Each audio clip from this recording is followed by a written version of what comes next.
बिस्मिल्लाहिर्रहमानिर्रहीम अस्सलामु अलैकुम dear students, welcome to Multi Lead Academy. Dear students, आज का जो हमारा टॉपिक ऑफ डिस्कशन है वो है two kingdom system of classification या two kingdom classification. Now previously the organisms were classified into two groups. पहले क्या जो ऑर्गेनिजम्स थे वो दो ग्रुप्स में जो क्लासिफाइड हुए थे उनको तकसीम किया गया था। All the organisms possess cell wall were placed in plant kingdom and all the organisms do not possess cell wall were placed in animal kingdom। वो सब जानदार जिनके अंदर सेल वाल पाई गई उन्हें प्लांट किंगडम में रखा गया और वो सब जानदार जिनके अंदर सेल वाल एब्सेंट थी उन्हें एनिमल के किंगडम में रखा गया। नाउ द लिविंग बींग्स जो जानदार थे उन्हें दो हिस्सों में तकसीम किया गया। वो कौन कौन से थे? एक तो देखें, दो हिस्सों में ये जो टोटल लिविंग बींग लिखे गए हैं, एक तो प्लांट किंगडम में और दूसरा एनिमल किंगडम में। ठीक है, थोड़ा इनको इलाज कर लेते हैं। ओके,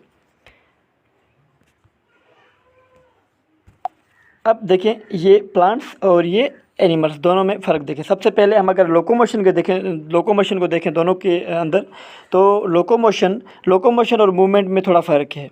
लोकोमोशन मीन्स कि कोई ऑर्गेनिजम्स अपनी प्लेस को चेंज करे, अपनी जगह को तब्दील करे। ठीक है, जैसे हम लोकोमोट करते हैं, एक जगह से उठकर दूसरी जगह चले जाते हैं, लेकिन प्लांट्स ऐसा नहीं करते।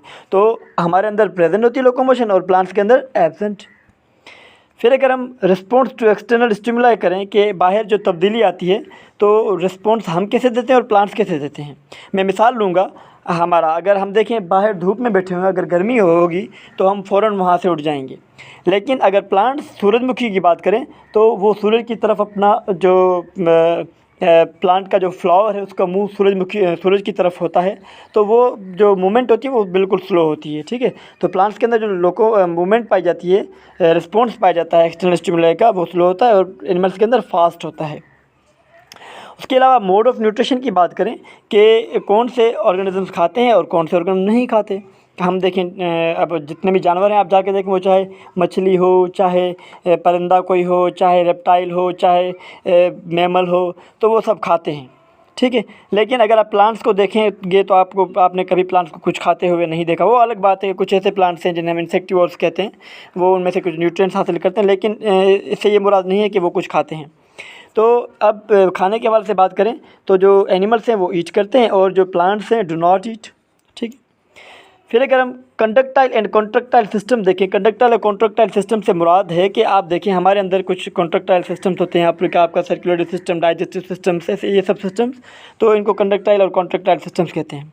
ये एनिमल्स के अंदर तो मौजूद होते हैं लेकिन प्लांट्स के अंदर एब्सेंट होते हैं, मौजूद नहीं होते।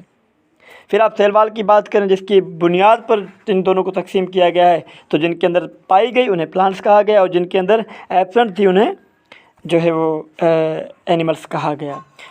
अब देखें कि प्लांट्स के अंदर कौन कौन सी चीज़ों को शामिल किया गया है।